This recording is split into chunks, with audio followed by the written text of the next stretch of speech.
de l'actualité.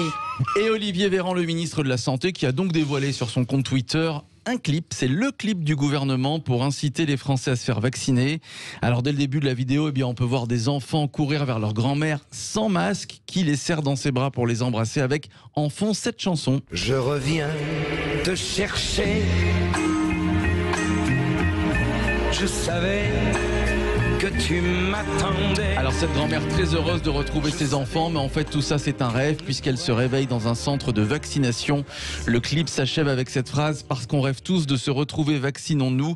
Que pensez-vous de ce clip? Petit rappel avant de vous entendre, les Français majoritairement veulent se faire vacciner, mais ils ont un peu de mal à cause des manques de doses et de la logistique mis en place évidemment. Philippe David. On reste toujours dans le béco avec ce gouvernement, parce que quand vous voulez avoir un rendez-vous pour vous faire vacciner, il n'y a pas de vaccin, il n'y a pas de médecin, donc là vous n'êtes plus à je reviens te chercher, et vous êtes, après avoir accroché le téléphone, à et maintenant que vais-je faire? Oui, alors d'autres doses sont arrivées et en 24 heures il y a eu beaucoup de vaccinations, mais on est quand même à la peine. J'adore les pharmaciens qui disent on a 10 doses par semaine, ça fait rêver les foules. 6 millions de vaccinés, on est 17e dans le classement. Je ne sais pas comment on se débrouille pour être des manches à ce point sur la vaccination. Non, mais honnêtement, tout le monde a les mêmes doses. Qu'est-ce qui nous arrive? Qu'est-ce qui retient?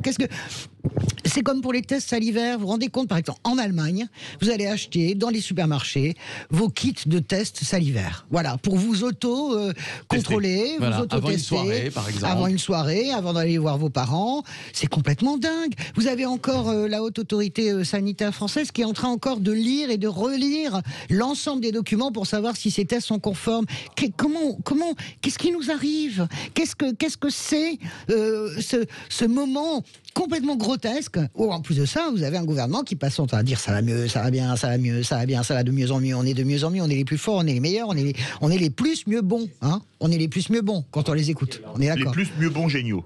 Les plus mieux bons géniaux de l'Europe par rapport à nos voisins. Du monde, que dalle. de l'univers, de Mars. Mais, blague à part, ce clip, je le trouve très bien. Ils ont un peu pompé, je pense, les très belles publicités d'Intermarché. Je cite la marque parce que je pense que ces publicités sont magnifiques. Vous voyez ces publicités, vous voyez le veuf, par exemple, qui se prépare à manger en se souvenant de son épouse, en fait, qui n'est pas là. C'est vraiment très fort et ils ont piqué Beko. C'est très bien fait. Castex, Véran et Salomon, c'est les mousquetaires de la santé. Voilà, c'est ça. Alors, beaucoup d'internautes sur les réseaux sociaux qui pointent du doigt le gouvernement. Comment ose-t-il faire ce clip pour inciter les Français à se faire vacciner alors qu'on n'y arrive pas et qu'on ne peut pas se faire vacciner même si on le veut? C'est de l'indécence. Voilà, certains disent le gouvernement se fout de nous. Je pense que les Français ont un petit peu raison quand même, Françoise. Oui, mais il y a un souci aussi avec l'AstraZeneca. Moi, par exemple, je veux pas être bégueule, mais quand même, étant donné tout ce qui remonte sur ce vaccin, malgré le fait qu'on nous dit qu'il est formidable, j'hésite vachement. L'AstraZeneca, j'ai pas trop envie. Je préférerais attendre le Johnson ou le Sputnik. Voyez, moi, j'ai plus confiance dans le vaccin russe. Le Sputnik, il viendra pas en France, malheureusement, a priori. Les Allemands l'importent, les Français font la sourde oreille. Non, on attend. Il faut que la Commission européenne. Les Allemands n'ont pas attendu. Oui, mais on est complètement idiots. Il y a un objectif quand même, c'est-à-dire que au début de l'été, mi-juillet, début août, que une grande majorité de Français soient vaccinés. On est à 6 millions. Voilà. Est-ce que vous y croyez, vous, à cet objectif? Est-ce qu'on va reprendre une vie normale? Pas mi-avril, comme l'a dit Gabriel Attal, bien sûr que non. Mais pourquoi pas en août, septembre? Est-ce que vous y croyez, Françoise? Est-ce que c'est possible? Moi, je pense, je vais vous dire un truc qui va peut-être vous faire bondir. Moi, je pense qu'on a terminé enfin avec le coronavirus. Ah bon? C'est mon sentiment. Pour la saisonnalité, déjà. On en a déjà terminé. Il y a encore quelques mois à tenir. Vaccinés ou pas. Moi, j'entends les gens qui veulent pas se faire vacciner, mais à la limite, ils sont minoritaires et en plus de ça, si on arrive à une immunité collective, il y aura aucun problème pour eux. Mais de toute façon, je vois pas où est le problème. S'ils veulent pas vacciner et qu'ils tombent malades, c'est leur problème. Voilà. Si toi t'es vacciné et que tu tombes pas malade, tu t'en fous. Mon sentiment, c'est quand même qu'on va voir, on voit le bout. Moi, c'est ce que je sens. Alors, est-ce que je me trompe peut-être, mais quand même, je pense qu'on voit le bout. Les nouvelles sont bonnes. Ça baisse incroyablement aux États-Unis et les États-Unis vaccinent 2 millions de personnes par jour. Ça baisse partout. C'est pas si élevé. Ce week-end, j'étais en Italie. Franchement, c'est un autre monde. On mange en terrasse. Tout est ouvert. Les musées sont ouverts. Ça fait rêver. Ça baisse dans les pays qui sont vaccinés ou pas? Ça baisse dans les pays qui sont vaccinés. À l'évidence. Regardez Israël. Ils ont plus qu'écrasé la courbe. Ils ont complètement écrabouillé le virus. Regardez. Donc, mon sentiment quand même, c'est ça. Je sais pas, Philippe, est-ce que je suis trop optimiste? Non, mais moi j'ai le sentiment que ce virus, et je suis pas le seul à le dire, il y a des éminents médecins qui le disent, que comme la grippe, il a une saisonnalité, on est d'accord, et que la grippe, c'est quand même plus virulent, d'octobre à mars que d'avril à septembre. Je pense qu'on est d'accord là-dessus. Ouais.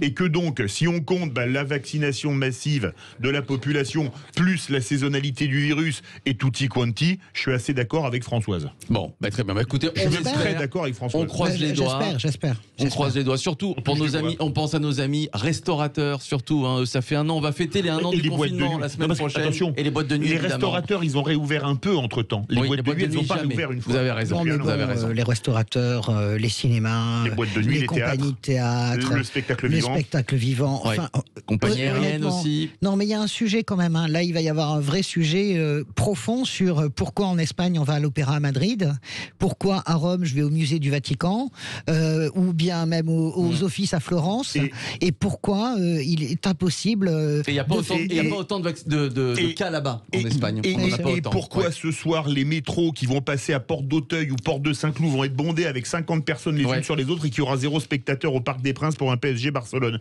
Bonne question. Voilà, donc là on parle de Paris, dans les autres villes évidemment, les transports aussi sont bondés, mais vous avez raison. Il va y avoir l'équipe de France qui joue au rugby à Twickenham, ils vont jouer aussi dans un stade vide a priori, ce qui est quand même délirant. Stade de 80 000 places. Si on met 15 000 personnes, elles vont pas se contaminer. Et voilà, les incohérences du gouvernement. Ne bougez pas, on va poursuivre le tour de table de l'actualité. Tiens, avec une nouvelle indignation de Philippe David, ça faisait longtemps, l'état civil qui refuse que Lily, une petite fille transgenre de 8 ans, change de prénom. Voilà, on revient dans quelques instants à la suite du tour de table de l'actualité et le premier débat des Vrais Voix, tout de suite.